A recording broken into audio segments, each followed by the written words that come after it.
réalisées dans leurs études en médecine ou dans des stages, les nombreuses formations continues, car un médecin doit toujours se perfectionner et être au fait des grandes recherches, etc.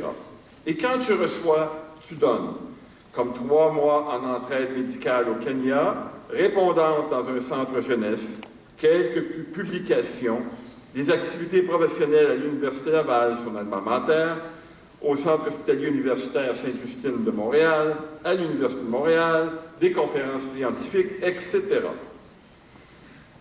Sans son diplôme d'études secondaires, rien de cela n'aurait été possible. Elle a grandement contribué au prestige de l'école secondaire Les Îles-Chemins, avec moi. Non, mais soyons francs, François. Oui, regarde. Et quand on m'a invité gentiment à participer à cet hommage de ce soir, je n'ai eu aucun problème à revoir son visage si familier. Elle est d'ailleurs de la même cuvée que Julie Perrault, qui disait en 1993, dans l'album Définissant, « Mieux vaut avoir l'air d'un fou que d'avoir l'air de rien. » Et Marie-Pierre n'avait pas l'air ni de rien, et encore moins d'un fou. Bravo Marie-Pierre pour tes nombreux engagements dans la communauté. Ils ne datent pas d'hier, et c'est pour moi un grand honneur que de souligner ton passage à Leslie, dont une partie demeure tatouée sur notre cœur. Marie-Pierre Larrivée, docteur en psychiatrie.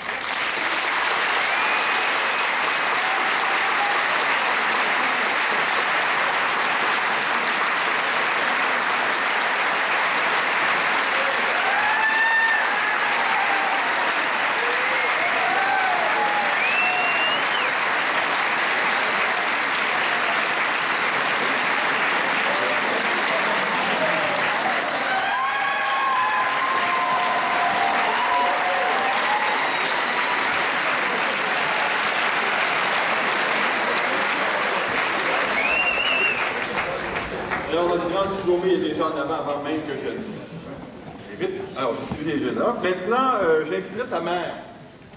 Ta mère, c'est pas une grande diplômée de Leslie. C'est une ancienne grande prof de Leslie. Hein? Et enseignante en mathématiques, retraitée de notre école.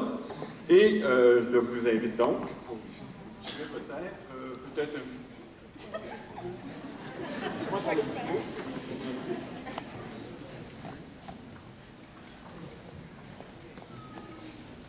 Merci beaucoup. Merci, M. Saint-Maurice.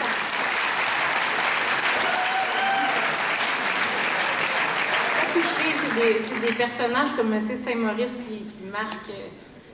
C'est le directeur d'école à la fenêtre de qui on est monté dans une échelle.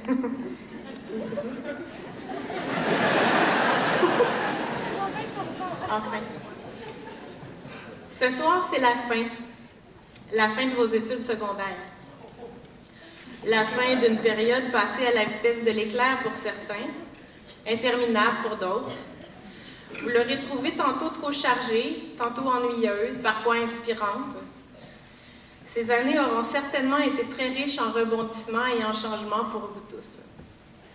Rappelez-vous votre arrivée en secondaire 1, petite fourmi dans la jungle du secondaire.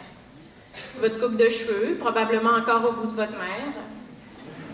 Ce pantalon que vous aimiez tant, sans commentaire. Vous vous demandiez comment vous retrouveriez vos locaux, comment vous vous en sortiriez avec tous ces cours et ces travaux. Puis le premier rush d'examen. À croire que nos chers enseignants, dans leur salon des profs, complotaient se donner le mot pour vous donner tous les pires examens dans la même semaine, tel un rite initiatique. Que d'adaptation, que de découverte, que d'apprentissage. Mais vous êtes des battants, alors vous avez continué, vous vous êtes adaptés. Puis, il y a eu la rencontre avec l'autre. Il y a eu cet ami avec qui l'on connecte si intimement que peu de mots sont nécessaires à se sentir parfaitement compris, mais avec qui vous avez quand même passé des nuits entières à discuter, à vous raconter, refaire le monde, pleurer parfois, rigoler souvent, tout ce que vous avez échangé. Puis il y a eu ce premier grand amour grisant, inspirant, parfois doux, parfois électrisant.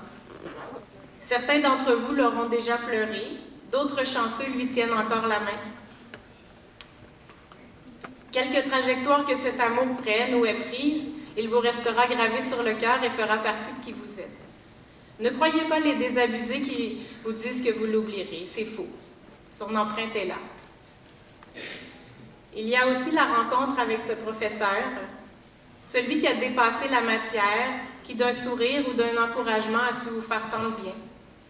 Ou ce prof qui a réussi à vous faire comprendre ce théorème de maths qu'aucun autre avant n'avait réussi à vous faire digérer. Il y a peut-être aussi cet enseignant qui a su lire en vous que votre besoin à ce moment précis n'était pas académique, mais humain, et qui vous a aidé à traverser une période de crise.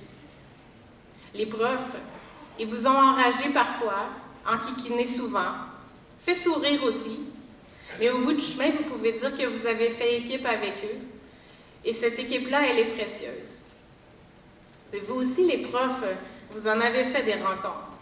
Et votre résilience est certainement digne de mention. Vous en avez rencontré des élèves.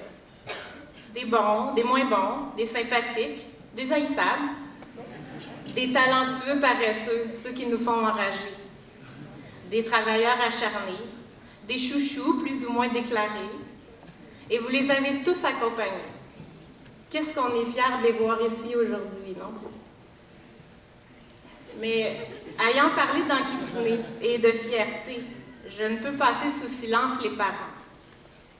Vous me direz que je parle de rencontre avec l'autre, que vos parents, vous les connaissiez déjà.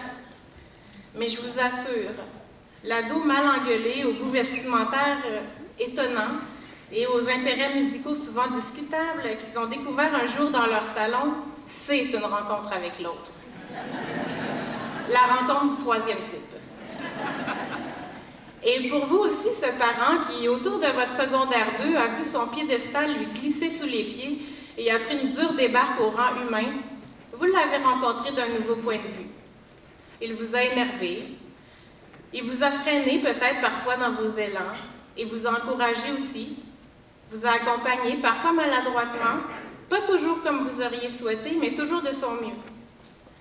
Puis vous êtes encore en train de le découvrir, ce parent, à échelle humaine, avec ses sensibilités, ses forces, son histoire, ses défauts et ses défaites. Et après l'avoir tenu plutôt fermement à distance pour quelques années, peut-être commencez-vous doucement à le laisser s'approcher à nouveau.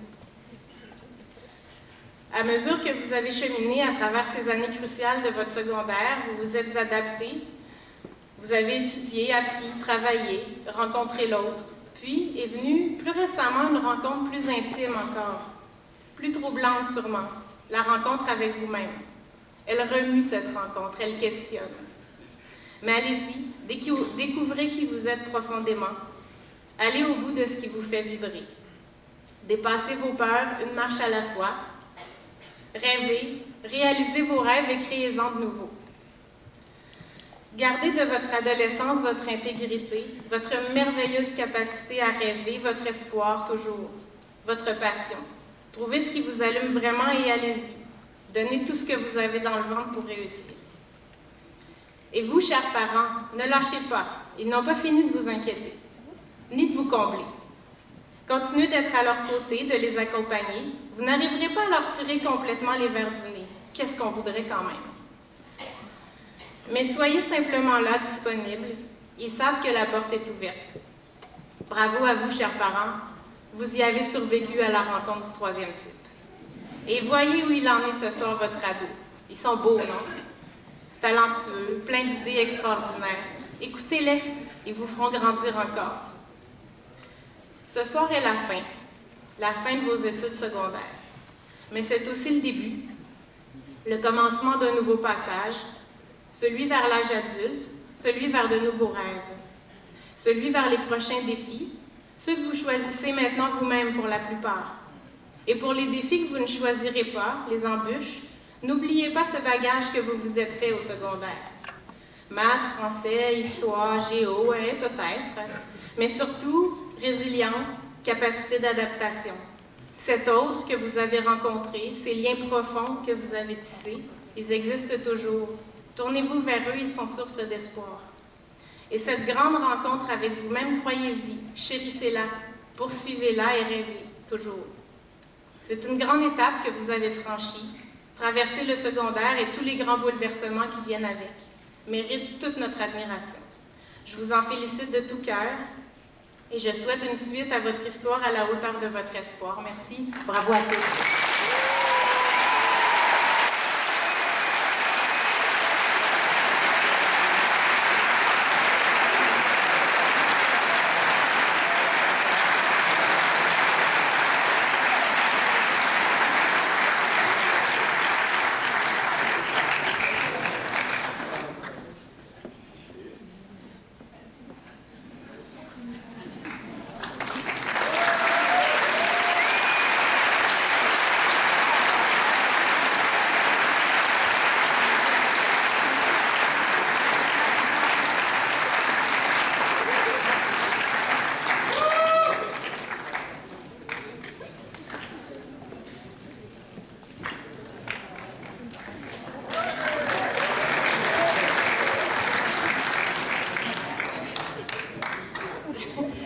Je pensais qu'il y avait un délai entre les deux, entre les deux fois où je vous parlerai. Disons que j'aime les post-scriptums. On m'a fait l'honneur de m'inviter ici ce soir, puis j'en suis très reconnaissante. Mes années à Leslie me sont vraiment très chères et font clairement partie de qui je suis devenue. Mais toujours en questionnant, je me suis demandé pourquoi moi. J'ai pas marché sur la lune quand même. Alors je me suis demandé ce que j'avais fait de mieux, où avais-je du mérite plus que de la chance, parce que ça aussi j'en ai beaucoup. Juste avoir les enfants, le chum, puis les parents que j'ai. Je pense qu'on parle là. Wow! Alors, il est où mon mérite à moi? Je crois qu'il est en ce que j'ai toujours donné le meilleur de moi-même et en tout ce que j'entreprenais, toujours mieux, toujours plus. Puis je me suis des fois sentie un peu seule avec sa haute différente, en marge. Ça m'a conduite à la réflexion que c'est génial d'encourager, d'aider ceux qui en arrachent le plus. D'ailleurs, c'est ce qui me comble dans ma vie professionnelle.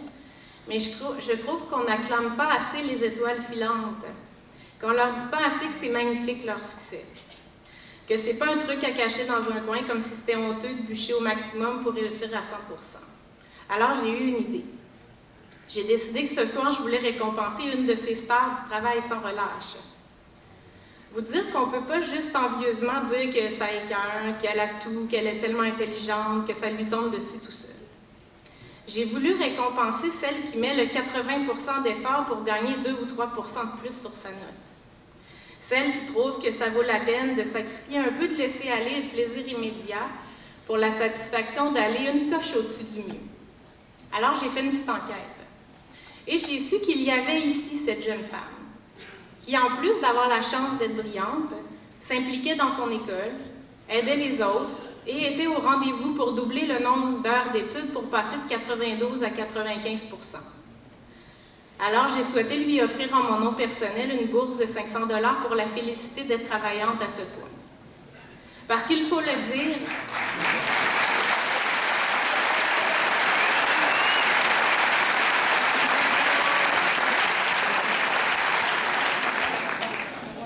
parce que je pense qu'il faut leur dire à nos étoiles qu'elles sont lumineuses et que c'est très bien comme ça. Alors bravo Camille Dubé, sois fière.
Félicitations à Camille. Évidemment, merci beaucoup, Madame Larrivée. Un parcours extrêmement impressionnant, extrêmement inspirant également.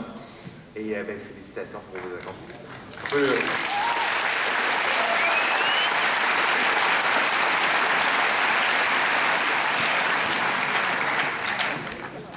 on y va dans le thème, on poursuit avec notre prochain secteur qui regroupe 67 étudiants qui sont interpellés par le même domaine d'activité que notre grande diplômée. Ils souhaitent étudier en médecine, en soins infirmiers ou en inhalothérapie pour ne nommer que ces disciplines. Et afin de leur remettre leurs souvenirs commémoratifs, nous invitons à l'avant Mme Martine Labrec, infirmière clinicienne rattachée à notre école, et M. Éric Leclerc, enseignant en éducation physique.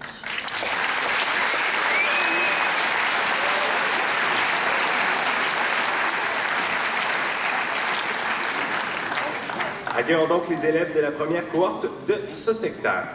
Catherine Arbour, Sarah Maud Barriot, Noémie Baudin, Marianne Bernier, Laurie Bégubé, Thomas Betty, Miguel Camacho, Héloïse Quentin, Camille Chrétien, Brittany Cloutier, Chiara Comissi, Auréane Côté, Jean-Christophe Côté, Marie-Ève Deschaines, Yasmine Demers, Charline Noiron.